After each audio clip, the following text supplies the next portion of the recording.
Okay, cool. Now we've got the first and the second positions. Let's move on to the third position.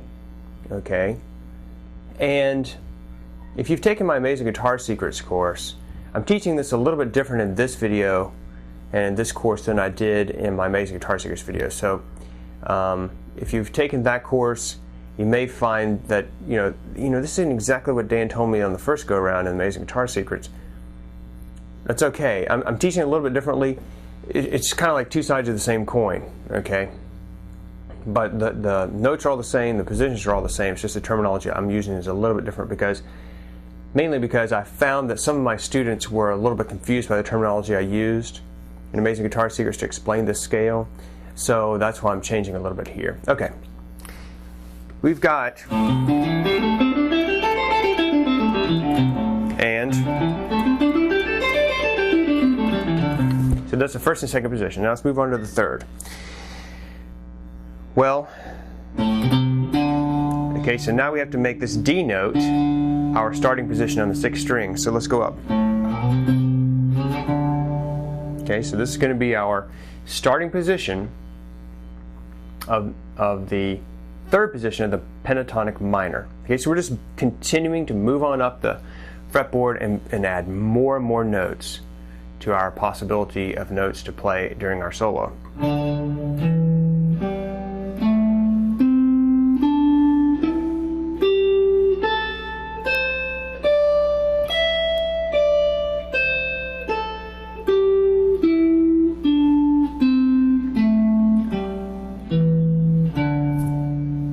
Okay, so that's the third position. I'm going to play that for you one more time.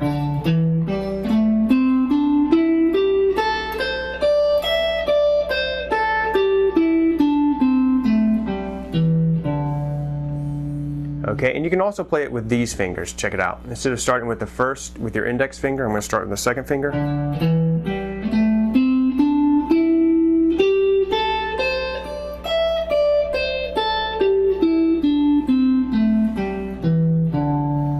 Here's the big secret with fingering. Do what feels comfortable. That's the bottom line. If it feels comfortable, then do it. If it doesn't, then don't. There's really no hard and fast rule on it. So now we have three positions.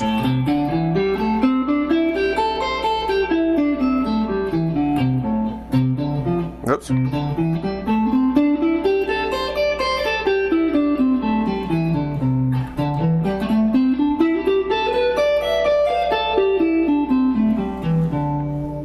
Okay, so those are the three positions that you can use now, and I'm going to give you the close-up of that in the next video.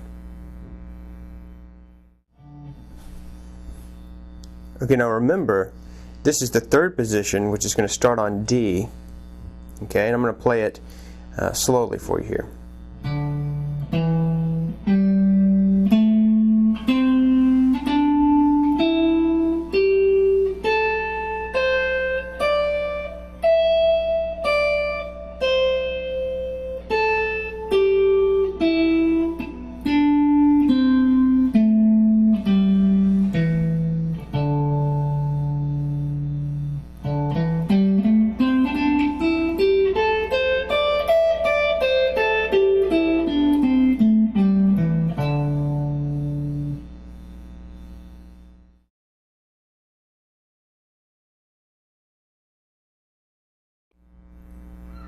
And the fourth position goes like this.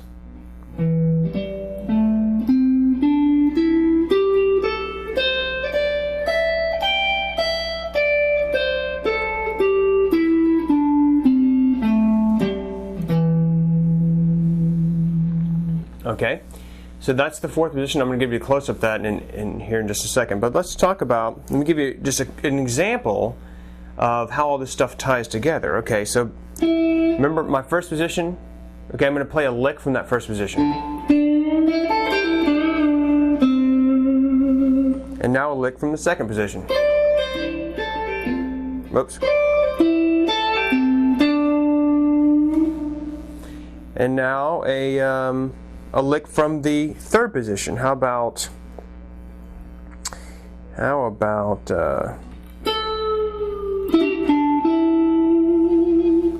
so if I put all those things together,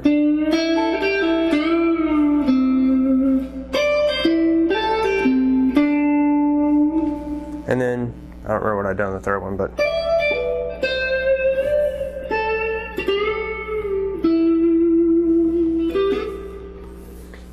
So you kind of see how this stuff starts to go together. Okay, we're going to get to some licks a little bit later on, but I'm just trying to give you the patterns right now. So let's move on.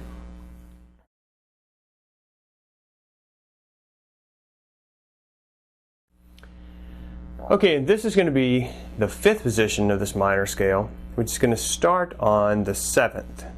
Okay, flat 7, by the way. It's going to start on G, which is 6th string, 15th fret, or you could even start it here. Because remember, these notes are the same. 3rd fret. If you go up 12 frets, that's going to be the octave from there. So from the 3rd fret, if you add 3 plus 12 is 15. Same note. So you can play it here.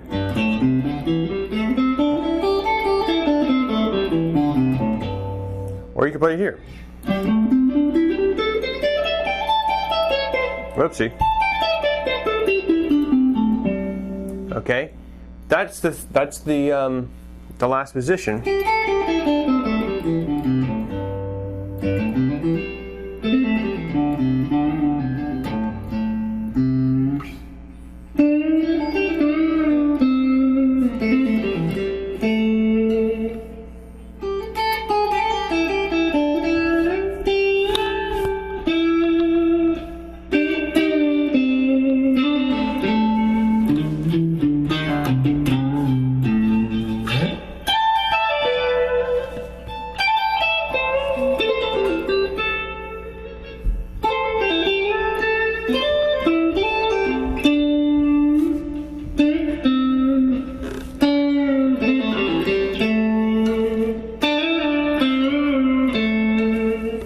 Anyway,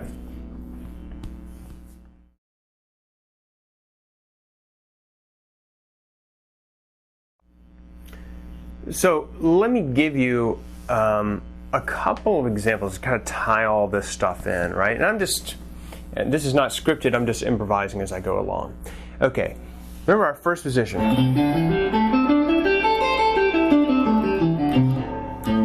I could do something like this. Sorry. Now, how about in the second position?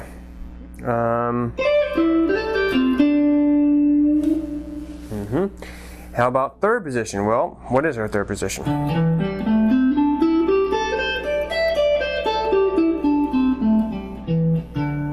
What could I do there? How about? Okay. What about the fourth position? Well, where is our fourth position? And what did it sound like? Remember?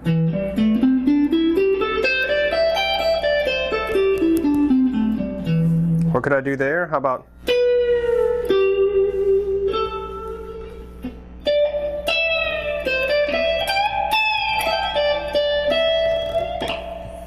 And then the seventh position?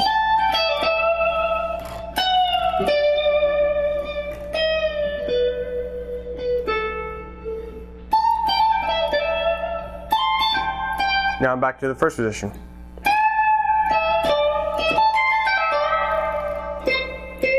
I can do the same thing down here.